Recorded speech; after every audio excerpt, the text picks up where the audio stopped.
প্রিয় শিক্ষিত বন্ধুরা, আজকে আলোচনা করব হচ্ছে তোমাদের সপ্তম অধ্যায় অন্তরীকরণের ধারণা। আসলে এই অধ্যায়টা তোমাদের জন্য খুব খুব গুরুত্বপূর্ণ। কারণ যদি তোমরা 7 অধ্যায়ের অঙ্কগুলো না বোঝো বা 7 অধ্যায়ের সূত্রগুলো যদি প্র্যাকটিস না করো, তাহলে পরবর্তী কোনো অধ্যায় পারবে না। বিশেষ করে 7-এর পরে কত 7, 8, 9, 10, 11, 12 এই 6টা অধ্যায় তোমরা করতে পারবে না। তো এই সূত্রটা খুবই খুবই খুবই গুরুত্বপূর্ণ অধ্যায়, আর এখান থেকে ম্যাক্সিমাম 3 থেকে 4টা রচনামূলক আসবে এই তোমার 7, 8, 9, 10, 11, 12 থেকে। আর একটা বিষয়, যারা অ্যাডমিশন দিবা বা বিএসসি করার ইচ্ছা, বিশেষ করে যারা ডুয়েটে যাবা, তাদের জন্য এই অধ্যায়গুলো খুবই গুরুত্বপূর্ণ। এখান থেকে ডুয়েটেও প্রশ্ন হয়ে থাকে। তবে এই অধ্যায়ের অঙ্ক করার আগে আজকে আমি জাস্ট শুধু সূত্রগুলো নিয়ে আলোচনা করব। এই সূত্রগুলো আয়ত্ত করতে হবে, আর সূত্রগুলো যদি আয়ত্ত করতে পারো, তোমার কাছে অঙ্কগুলো একেবারেই কিছু না, একদম পানিবাদ হয়ে যাবে। এজন্য সবার কাছে অনুরোধ থাকবে, সূত্রগুলো একটু মনোযোগ সহকারে দেখো এবং বাসায় বারবার লিখবা এবং মুখস্থ করে আয়ত্ত করবা। আর এর পরবর্তী ম্যাথের ক্লাস ইনশাল্লাহ আগামীকাল দেওয়া হবে। এখন আমরা সূত্রগুলো একটু দেখি। অধ্যায় নাম হচ্ছে অন্তরীকরণের ধারণা। এর আগে আমরা যেটা পড়ছি সেটা হচ্ছে মূল নিয়মে অন্তরক সহগ বের করা। এখন করব অন্তরীকরণের ধারণা, তোমাদের সপ্তম অধ্যায়। আচ্ছা, এখানে আমি এক এক করে কিছু সূত্র লিখি। দেখো, প্রথম যে সূত্রটা লেখা আছে, এখানে লেখা আছে dx, এখানে লেখা আছে c সমান সমান কত 0। আচ্ছা, আসলে বলতে এটাকে আমরা কি বোঝাই? dx মানে বোঝায় অন্তরীকরণ। dx বলতে অন্তরীকরণ বোঝায়। আবার হচ্ছে ডিফারেন্সিয়েশন, একই কথা। ডিফারেন্সিয়েশনের বাংলা হচ্ছে আপনার অন্তরীকরণ। আর dx দ্বারা এটাই বোঝায় যে এটাকে অন্তরীকরণ করো। যদি কোনো একটা মান দেওয়া থাকে, যে আমার এখানে মনে করো সাইন দেওয়া আছে, সাইনকে অন্তরীকরণ করো, একই কথা dx করো। সাইনকে ডিফারেন্সিয়েশন করো, ওই dx করো। অথবা এখানে dx সাইন, একই কথা। সবগুলোর প্রতীক দ্বারা কিন্তু একই বোঝায়। এখানে dx c মানটা কত 0। এখন এখানে আমি মূলত এই সূত্রতে আমি সব জায়গায় এক্সের সাপেক্ষে dx করবো। এখানে ডিভাই কত dx, মানে এক্সের সাপেক্ষে আমার কী করতে হবে? অন্তরীকরণ করতে হবে। আর এই সি বলতে এক্স বাদে সকল মান, সি বলতে এক্স বাদে সকল মানকে বোঝায়। এর মানে এখানে যদি এক্স থাকে আর এখানে যদি এক্স না থাকে, তাহলে তাকে dx করলে আমার মান হয়ে যাবে কত? 0। মান হয়ে যাবে কত? 0। এই জিনিসটা আমরা মাথায় রাখবো। তাহলে সি বলতে আমি বোঝাচ্ছি হচ্ছে মানে এক্স ছাড়া যে কোনো পদ, সেটা 1, 2, 3, 4 এ বি সি ডি যে কোনো কিছু হতে পারে। এক্স ছাড়া কোনো পদ থাকলে তাকে অন্তরীকরণ অথবা dx করলে কত হয়ে যাবে? 0 হবে। আচ্ছা, এরপরে আরও একটা সূত্র আছে, তোমরা সিরিয়াল কমে দেখতে পারো। সেটা হচ্ছে dx, এক্সের পাওয়ার হচ্ছে n। যদি এরকম হয়, তাহলে সেই সূত্রটা লেখা যায় হচ্ছে এরকম, n এক্সের পাওয়ার n-1। আচ্ছা, এক্স বলতে যে কোনো কিছু হতে পারে, এক্স বলতে যে কোনো কিছু হতে পারে, তবে তার সাথে অবশ্যই এক্স থাকবে, মানে এক্স জাতীয় যে কোনো কিছু হতে পারে, কারণ যেহেতু আমি এক্সের সাপেক্ষে করতেছি। আর এন বলতে পাওয়ার, মানে 1, 2, 3, 4, 5, 1, 2, 3, 4, 5 মানে কোনো একটা নাম্বার হবে, কমিক নাম্বার, ন্যাচারাল নাম্বার হবে। সেটা সূত্র হচ্ছে এই পাওয়ারটা এখানে সামনে বসবে, আর এক্সের যে আগে পাওয়ার ছিল তার থেকে 1 কম, মানে n-1, মানে আগের থেকে একটা কম। এটা কিন্তু আমার সূত্র। আচ্ছা, এরপর আমরা পরের সূত্রতে চলে যাব। যদি আমরা dx এক্সকে করি, তাহলে আমার মূলত কী হবে? এক্স। এটা একদম সহজ একটা সূত্র, যে dx এক্সে করলে আমার কথা হয়ে যায় এক্সে হয়ে যায়। এগুলো সূত্র মুখস্থের কোনো বিকল্প নেই, জাস্ট আমি একটু পরে পরে তোমাদের দেখাই দিতেছি। আচ্ছা, এরপরে dx আমি যদি এখানে log এক্সকে করি, তাহলে হবে কত? 1/x। 1/x মানে লগের সাথে যেটা থাকবে সেটা 1/x হবে। ওকে, এরপরে log এক্সের পরে যদি আমরা একটু দেখি, সেটা হচ্ছে dx, যদি এখানে সাইন এক্স লিখি, dx সাইন এক্সে করলে আমার হবে কত? Cos x. সাইন এক্সে করলে কত? Cos x. আচ্ছা, এরপরে দেখি dx যদি আমি কজ এক্সে করি, তাহলে আসবে কত? Minus sine x. একটার উল্টা, কিন্তু এখানে মাইনাস আসলে কেন সেটা আমি তোমাদের বলতেছি। যে dx করার সময় অথবা এখানে অন্তরীকরণ করার সময় যদি প্রথমে ব্র্যাকেটে মানে ত্রিকোণমিতিক যে অনুপাতগুলো আছে, যেরকম সাইন, কস, ট্যান, কোসেক, সেক অনুপাতগুলো আছে, যে অনুপাতগুলো সি দ্বারা শুরু হবে, সি দ্বারা শুরু হয় কি? কস শুরু হয়, তারপরে কি আছে? কোসেক শুরু হয়, আর কি হয়? কট। তাহলে কস, কোসেক আর কট, এই তিনটার বেলায় যদি আমি dx করি, তাহলে অবশ্যই কী হবে? মাইনাস হবে। তাহলে সাইনকে করলে কস, আর কসকে করলে সাইন, কিন্তু মাইনাস সাইন কেন হবে?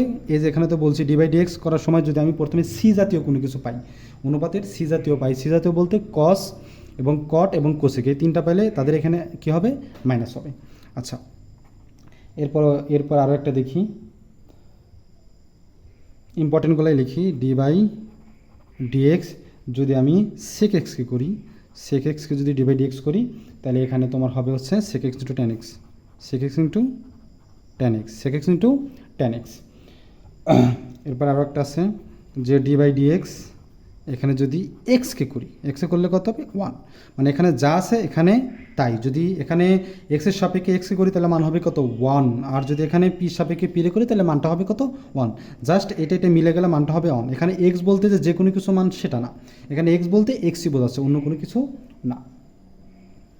আচ্ছা, এরপর আরও একটা সূত্র যে ডি বাই ডি এক্স যদি আমি রুট এক্সকে করি, রুট এক্স, তাহলে এই সূত্রটা কী হবে 1/2 root x, 1/2 root x, 1/2 root x. সবাই একটু মনোযোগ সহকারে দেখবা। একটা সূত্র আছে যে ডি বাই ডি এক্স যদি আমি এক্সকে করি তাহলে এখানে ফলাফল আসবে কত, ফলাফল আসবে হচ্ছে এ, ফলাফল আসবে এ। মানে আমি এক্সের সাপেক্ষে ডি বাই ডি এক্স করতেছি, সেক্ষেত্রে এক্সের সাথে যদি কোনো মান গুণ আকারে থাকে সরাসরি সেই মানটা বসবে, এক্সটা বসবে না। সেটা যদি আমার এ বি এক্স থাকতো তাহলে এখানে এ বিটাই বসতো, মানে এক্সের সাথে যেটা গুণ আকারে থাকবে সেই মানটাই শুধু এখানে বসবে, অন্য কোনো মান বসবে না। তোমাদের আর দুইটা সূত্র আছে যেটা সব থেকে গুরুত্বপূর্ণ সূত্র, সেটা এখানে একটু লিখি। গুণের সূত্র আর একটা হচ্ছে ভাগের সূত্র। যে আমি d by D x u v, আসলে এই সূত্রটা আসলে কীভাবে লেখা যায় দেখো, আমি ইউকে রাখবো, আমি ডি বাই ডি এক্স করবো কাকে, ভিকে। আবার আমি এখানে ভিকে রেখে ডি বাই ডি এক্স করবো কাকে, ইউকে। একটু বিষয়টা ভালো করে খেয়াল করে দেখো, এখানে ইউবি যাকে বলা হয় গুণের সূত্র, এখানে ইউবি থাকবে না কখনো, ইউবির পরিবর্তে যে কোনো মান থাকবে। তাহলে আমি একটাকে রেখে আরেকটাকে ডিবি, আমি ইউকে রেখে ভিকে ডিভাইড এক্স করবো, এবার পরে ভিকে রেখে ইউকে ডিভাইড এক্স করবো। তুমি চাইলে এই পার্টটা আগে লিখতে পারো, এই পার্টটা পরে লিখতে পারো, কোনো সমস্যা নাই। একটাকে রেখে আরেকটাকে কী করবো, ডিভাইড এক্স করবো, তাইলেই হবে। ওকে, এবার একটা দেখো ভাগের সূত্র যে ডি বাই ডি এক্স হচ্ছে তোমার ইউ ভাগ ভি।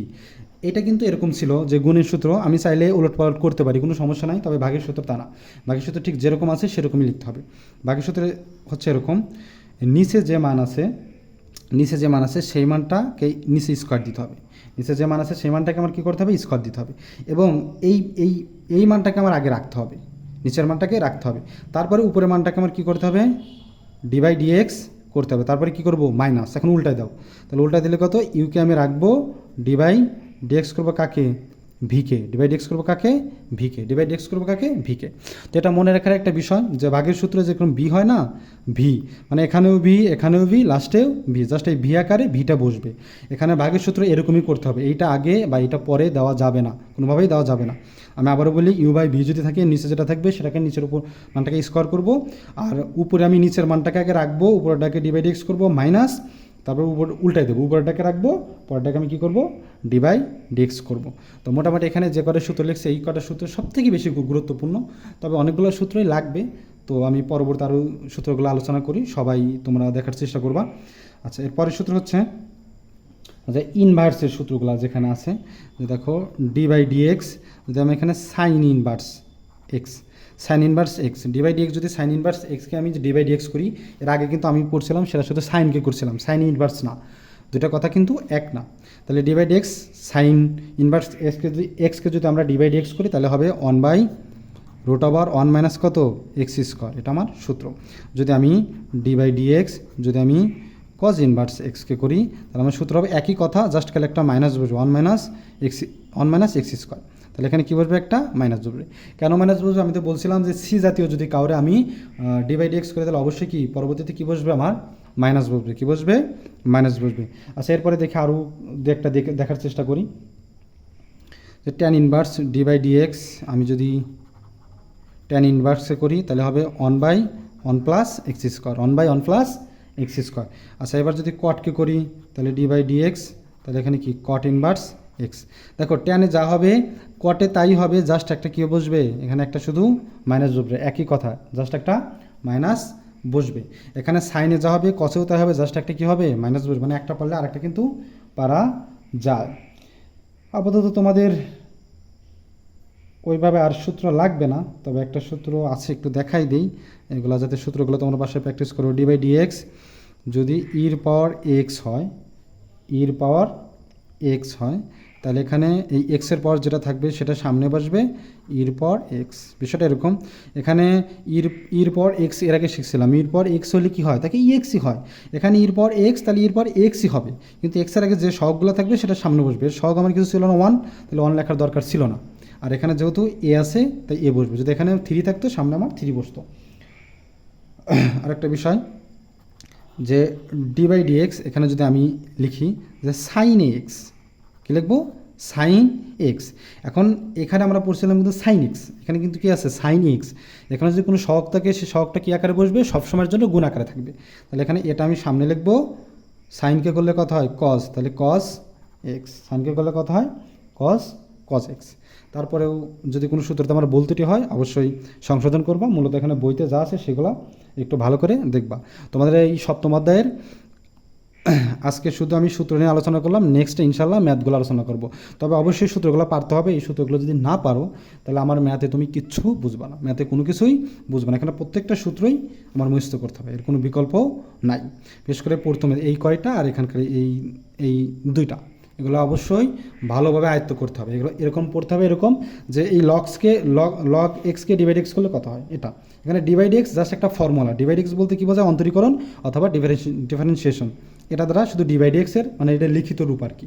তো এখানে এক্স করলে কথা হয়, এক্স এনকে করলে কথা, এটা প্রত্যেকটা জিনিস টাস বলতে হবে, ভালোভাবে মুখস্থ করতে হবে। তা না হলে আমি কিন্তু অঙ্ক করাইলে তুমি কিন্তু কোনো কিছুই বুঝবে না। সবাইকে ভিডিও দেখার জন্য ধন্যবাদ। আর এটার একটা ক্লিয়ার ফটো আমি সবাই গ্রুপে দিয়ে দেবো, ইনশাআল্লাহ আশা করি সবাই দেখবা, সুস্থ থাকবা, ভালো থাকবা।